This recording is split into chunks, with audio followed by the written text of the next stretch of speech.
자, 이제 드디어 사사들의 시대에서 무슨 시대가 됩니까? 이제 왕의 시대로 넘어가게 됩니다. 근데 이 왕의 시대는요, 위기 가운데 시작되는 것을 볼 수 있어요. 평안한 가운데 시작되지 않습니다. 혼란과 타락의 시대인 사사 시대를 끝내고 왕이 통치하는 새로운 시대가 열리는데, 이 위기 가운데 그 왕의 시대가 열리는 것들을 볼 수가 있는데요. 그 새로운 시대를 여는 새 인물을 우리가 살펴보면서 어떤 위기에 직면하게 되는지를 알 수가 있습니다. 새로운 시대를 여는 새 인물이 누구겠습니까? 사무엘과 과도기적 인물인 사울 왕과 그 다음에 하나님의 마음에 합한 왕 다윗이겠죠. 먼저 우리가 사무엘에 대해서 생각을 해보면, 사무엘상과 사무엘하에 나오는 그런 말씀을 토대로 해서 우리가 사무엘에 대해서 먼저 생각을 해보고, 사울에 대해서 생각해보고, 이제 다윗에 대해서 생각을 해볼 텐데요. 사무엘은 이 다윗 왕국을 위한 이제 선구자적인 역할을 하는 것을 볼 수 있습니다.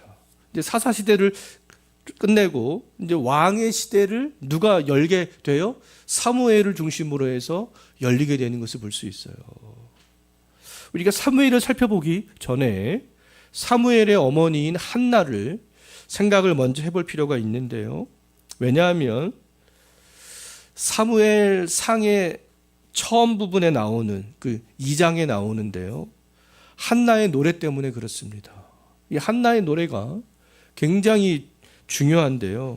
사무엘서를 시작하는 이 도입 부분에서 한나가요 노래를 하는데 아들 사무엘을 낳고 노래합니다. 이 한나의 노래 내용들을 가만히 보게 되면 누구에 대해서 이야기를 하고 있냐 하면 장차 태어날 왕에 대해서, 그 왕이 할 일에 대해서 노래하고 있는 것을 볼 수가 있습니다. 그러니까 그 일들이 이제 사무엘을 통하여서 또 시작이 되어지게 되는 것이죠. 그 장차 태어날 그 왕이 누구이겠습니까? 바로 이제 다윗이 되는 것이죠. 가깝게는 다윗이고 멀게는 궁극적으로는 누가 돼요? 그리스도가 되는 거예요.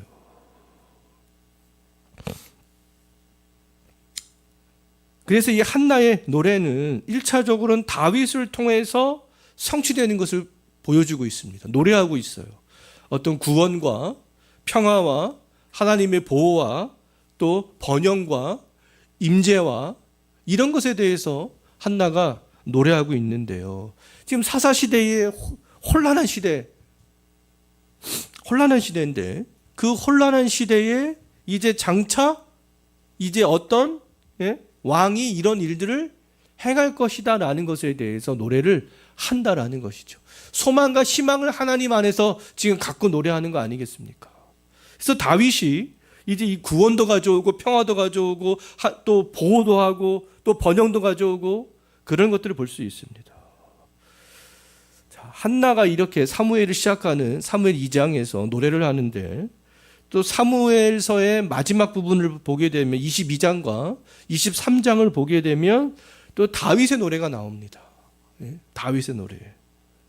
이 다윗의 노래는요, 한나의 노래가 성취되었다라는 것들을 보여주는 동시에 장차 오실 메시아를 또 바라보게 하는 노래가 되겠습니다.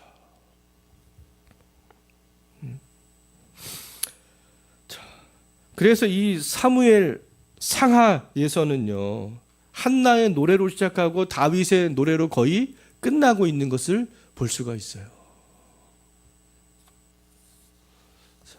그래서 이 왕에 대해서, 그 왕이 하실 일에 대해서, 장차 오실 메시아가 하실 일에 대해서 이렇게 노래를 하고 있죠.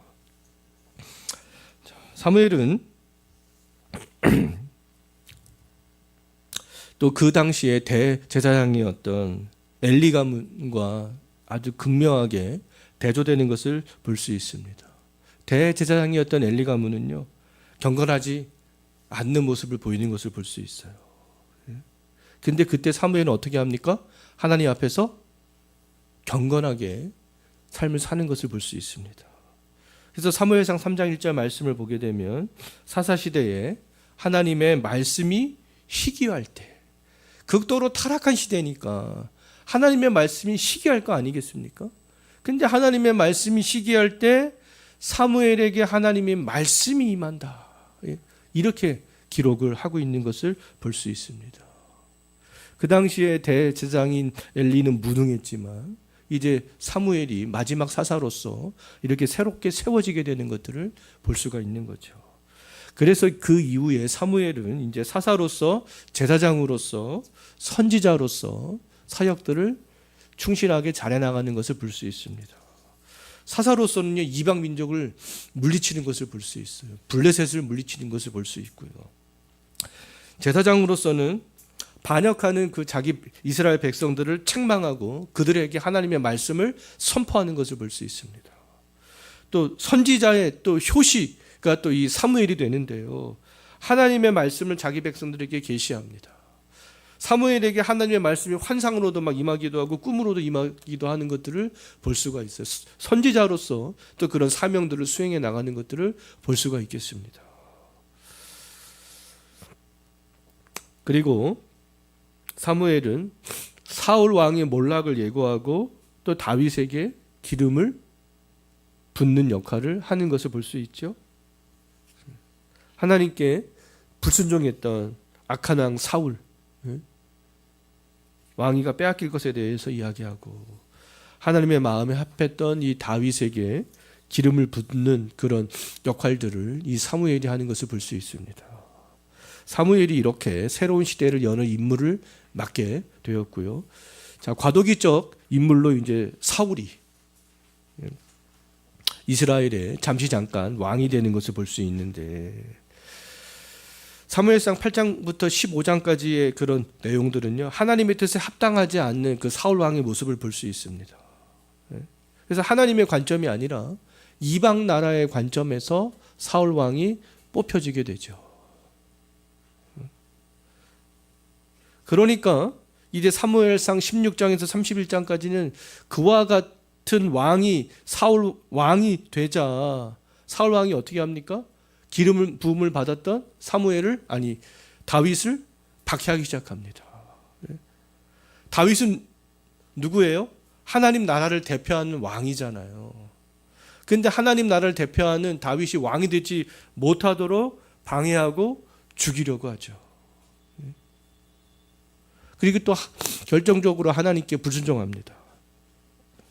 이스라엘의 모든 지파들의 지지를 받습니다. 사람들의 환호를 받았어요. 그런데 누구에게는 인정받지 못했습니까?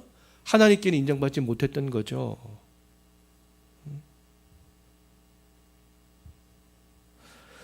그러니까 하나님께서 하나님께 순종하지 않는 모든 지파들의 연합, 그 지파들의 연합에 환호를 받았던 사울 왕의 통치, 그 가운데 하나님께서 함께 하시겠느냐라는 겁니다. 함께 하지 않는 것이죠. 하나님의 마음에 합하지 않기 때문에 그렇습니다. 자, 이제 사무엘상 31장부터 사무엘상 4장까지는요, 이 다윗이 이제 왕으로 등극하는 그런 이제 말씀들이 되겠는데요. 다윗이 왕으로 등극할 때도 평안한 상태에서 왕으로 등극되지는 않습니다. 내전 후에 왕이 되는 것을 볼 수 있는데, 사울의 지지자들이 있었어요. 여전히 그들과 전쟁을 하게 합니다. 그래서 그들과의 전쟁을 통하여서 왕이 되는데요, 사울과 사울의 지지자들은 인본주의의 그런 왕국을 대표하는 사람들이고요, 다윗은 하나님의 왕국을 대표하는 사람들이잖아요. 그런데 하나님의 왕국이 와야 되는데, 하나님의 나라가 임해야 되는데, 근데 하나님의 나라가 그냥 자동적으로 그냥 되어지지 않는다라는 걸 알 수가 있는 것이죠.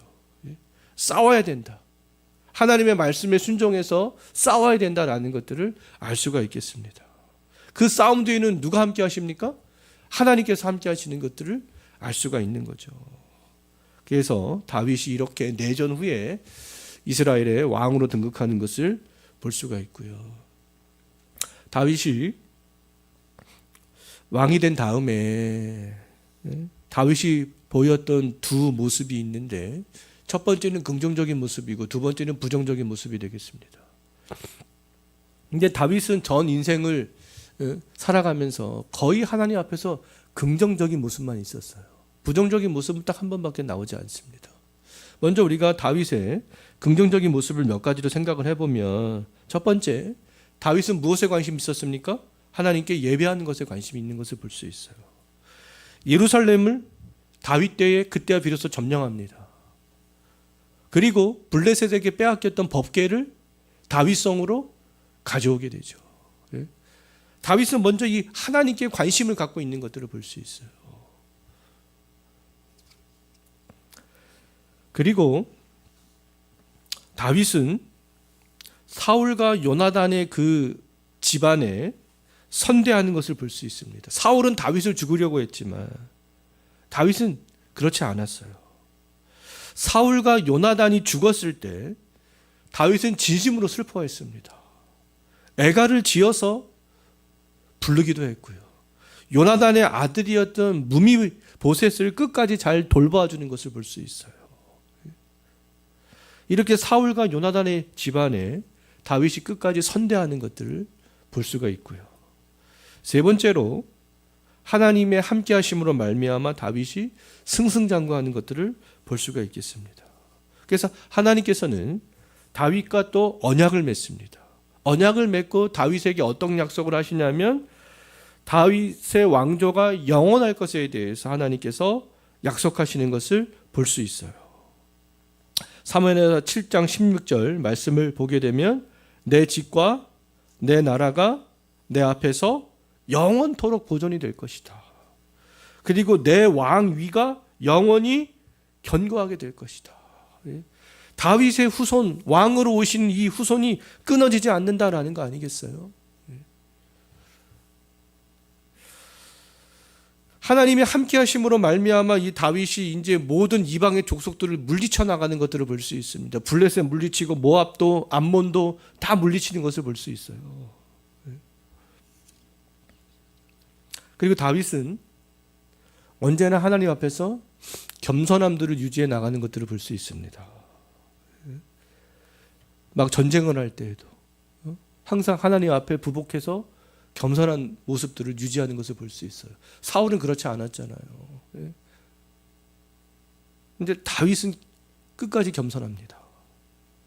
그리고 또 원수가 막 저주할 때에도, 시므이 같은 사람들이 막 저주할 때에도 그때에도 겸손을 유지하는 것을 볼 수 있어요.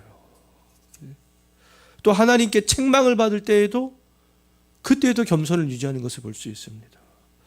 또 마지막으로 죽음을 앞두고도 끝까지 하나님 앞에서 겸손을 유지하는 것을 볼 수 있어요. 전쟁과 내전 중에도 겸손, 제가 성경 구절 안 적어놨죠? 네.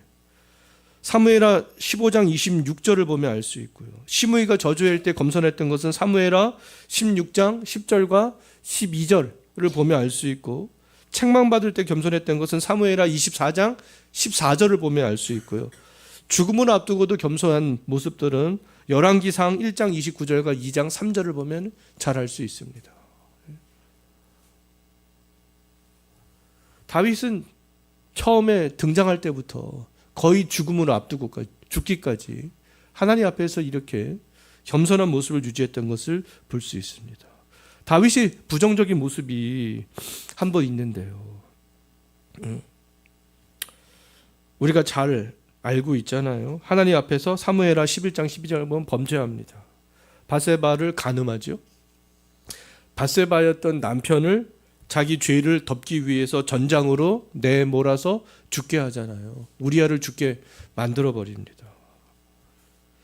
그 범죄로 인해서 다윗이 어떤 하나님의 징벌을 받게 되냐 하면 이제 두 가지인데요. 첫 번째는 가정불화. 밧세바와 자기 사이에서 낳은 아들이 죽잖아요. 태어나자마자 죽습니다. 또 형제들이, 자기 아들들이 또 살인이 일어나게 되는 것을 볼 수 있잖아요. 어머니는 물론 달랐지만 압살롬이 누이였던 다말을 가늠하자 압살롬이 암논을 죽여버립니다. 이런 어떠한 형제간의 어떤 이 골육 상잔의 그런 비극들이 나타나게 되는 것들을 볼 수가 있고요. 그 다음에 또 반역이 일어나는 것을 볼 수 있습니다. 자기 아들이 반역하죠. 압살롬이 반역합니다. 또 베냐민 사람, 또 세바라는 사람이 반역합니다. 왕이 되었지만 아직까지 사울이 베냐민 지파잖아요. 그 베냐민 잔당들이 남아 있었던 거죠. 또 세바가 반역하는 것들을 볼 수가 있겠습니다.